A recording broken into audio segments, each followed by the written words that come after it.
அங்கே கை வைக்கூடாதம்மா. போ அண்ணா கூட போய் விளையாடு போ. ஆமாம் பாரு, பாம்பு இருந்துச்சான் பாரு, அங்கே போகக்கூடாது போ. எடுக்கக்கூடாது அதை, பாத்திரம் மாதிரி எடுக்கக்கூடாது போ. அப்படியா? சரி சரி சரி. ஆ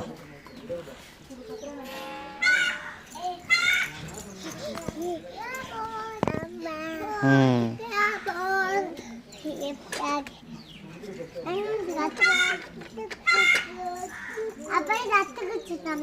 ஆமாம் சரி விட பார்த்துக்கலாம்.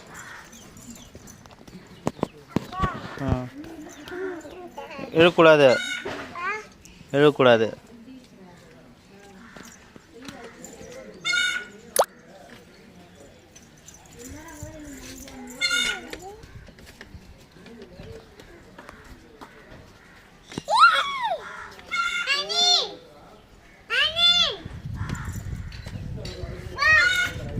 டேய் டேய் டேய் டேய்